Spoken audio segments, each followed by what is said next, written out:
¿Cómo ¿Cómo estás? estás, Jonah? Pues bienvenido. Bien por acá. Bueno, vaya lunes. Vaya lunes, y bueno, y es un escenario político, y bueno, no hemos hablado del informe, ¿no? No hemos hablado, que es mañana. Es lo que nos falta, ¿no? Y bueno, yo creo que es un escenario político que podemos considerar convulso, agitado, inédito, y es un escenario de auténtica transformación.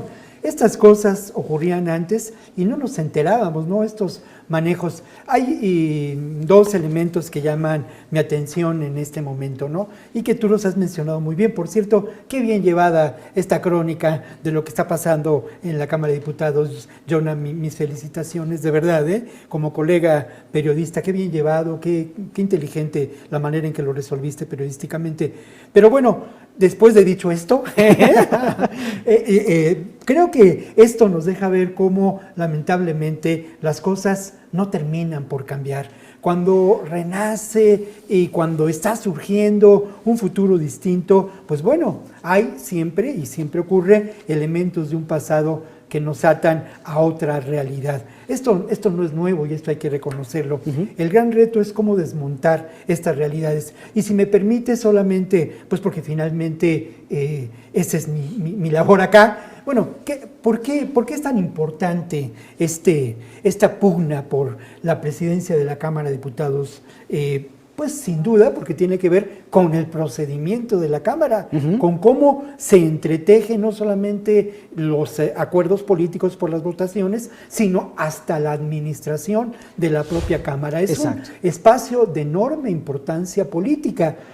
No es un cargo más o es un cargo menos, es un cargo definitivo para un futuro político y para decisiones que pueden ser muy importantes en esta etapa de transformación. En el último año de esta legislatura. Claro, en el último año de esta legislatura, de cara a un año electoral. Exactamente. ¿Verdad? O sea, no hay que perder de vista Claro, esos dos elementos, ¿no? sí. Elecciones en el próximo año y último año de Sí. legislatura. Ahora, lo otro es que, bueno, perdón, la palabra es muy fuerte, pero bueno, atendemos, presenciamos desfiguros políticos, ¿no? O sea, es francamente muy triste escuchar, con todo respeto lo digo, no quiero que sea algo en contra de la calidad, de la dignidad humana del diputado que acabas de entrevistar, pero qué pobreza de argumentos, qué limitado personaje. Los personajes de izquierda hace muchos años se han caracterizado por su formación, por la solidez de sus conceptos, y lo que encontramos en este momento en muchos es esta pobreza, ¿no? Nada que ver con la apuesta del propio presidente. Puede uno estar o no de acuerdo con López Obrador, pero ahí hay una enorme dignidad política, hay una ética, hay un compromiso auténtico. Acá estos elementos de fondo no están señalados por el diputado. Sé que me he extendido mucho en esta reflexión, pero de verdad que qué pobreza intelectual. Pues sí, pero creo, bueno, al final vale la pena extendernos en esto porque es el tema ahorita que está pues en boca de todos. Y tienes toda la razón. Antes pasaba esto, pero el tema es, no tendría por qué estar pasando otra vez porque justo estamos tratando de que se radiquen estas prácticas. Claro, ahí el gran tema nos da por la temitis, ¿no? Por lo que se ve. Bueno, el gran asunto es que al final de cuentas la gran pregunta es cómo desmontar, ¿no? ¿Cómo desmontar al sistema político mexicano? Hay una parte muy importante que tiene que ver con la corrupción, ¿no?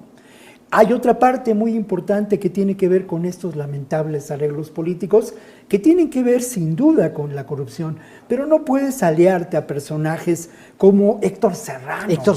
Héctor Serrano, que de alguna manera en la Ciudad de México representó por muchos años, antes aún de Mancera, el control político de lo que podemos considerar la economía informal.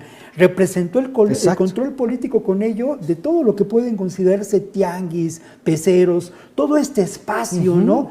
De pues el acarreo tradicionalmente priista. Y el otro... Y el señor Toledo, ¿qué me dices? Pues es un personaje que está vinculado ni más ni menos a que graves asuntos de señalamiento por corrupción.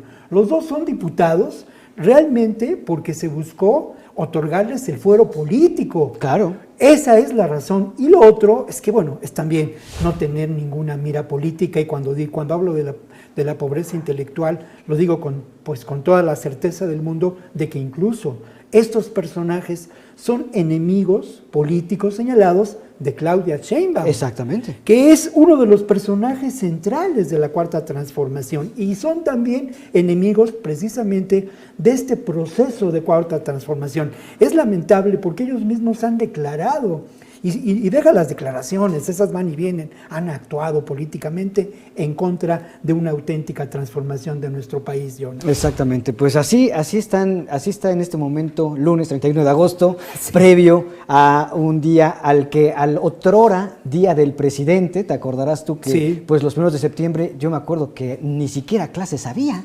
Sí, no, se moría. Pero a mí sí me gustaría que escucháramos por lo menos uno de los inserts, Jonah, el que tiene que ver precisamente con este elemento importante de cómo desmontar a este sistema político mexicano. Escuchemos lo que dijo López Obrador. Así es, colega, sobre el gobierno podrido nos vamos. Ya puedo sacar mi pañuelito blanco.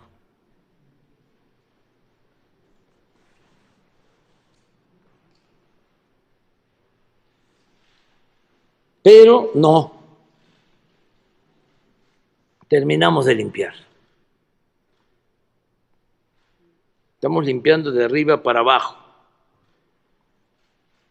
Y, como tú lo dices, estaba podrido el gobierno.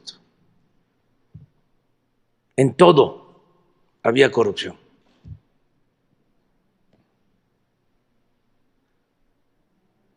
En todo el gobierno,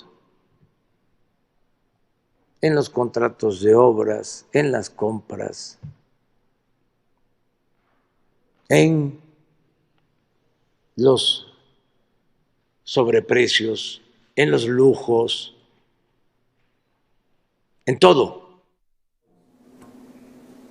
Pues mira, Jonah, lo hemos dicho muchas veces, ¿no? Todo un gobierno y toda una operación de ese gobierno, toda la construcción de lo que significa un Estado, ¿no? Que son los recursos, desde la infraestructura hasta las acciones políticas, pasando por los impuestos, todo eso en favor de la corrupción. Exacto. Todo eso en favor de la delincuencia, dejando de lado lo que pueden considerarse los derechos para las personas. Es tema para otra charla, pero ¿cómo es que aterriza? ¿Cómo es que aterriza en la realidad del neoliberalismo este problema? ¿Cómo aterriza en el derecho a la salud, en el derecho a la seguridad, en el derecho a una vida digna en millones de mexicanos? De una manera terrible. Se multiplicaron por mucho los pobres en este país. Hubo un detrimento grave en la educación y hubo también un serio daño que ya hemos comentado al derecho a la salud. Obviamente también el terrible legado de la crisis humanitaria que traemos a cuestas, ¿no? Exactamente. Cuando escucha uno este diagnóstico, y es lo que uno siempre generalmente... Es muy difícil no estar de acuerdo con el diagnóstico del presidente porque era evidente, sobre todo en los últimos 6 años, el sexenio peñanietista, que fue de un cinismo, el robo fue tan cínico que bueno, o sea, prácticamente le allanó justamente la elección al presidente López Obrador, ¿no? Claro, sin duda, por eso es significativa la consulta. Sí. Yo no lo veo como un acto macartista, por ahí algún colega publicó en el Reforma. Hoy es pública Reforma. Reyes publicó esto, de ninguna manera. Es precisamente eso mismo que llevó a más de 30 millones de mexicanos a votar en contra de ese orden que hay que desmontar, de esa realidad política que permite, lo mismo el caso Lozoya, que la actuación de un secretario de Seguridad Pública ligado al cártel de Sinaloa, que lo mismo los desfiguros políticos que estamos viendo hoy en la Cámara de Diputados. Es lo mismo. Sí. Pues eso tenemos que cambiarlo. Eso hay que cambiarlo. Pues, Mikovic, vaya inicio de semana que tenemos y lo que falta. Y lo que falta. Venimos mañana por acá. Muchísimas gracias, Vic.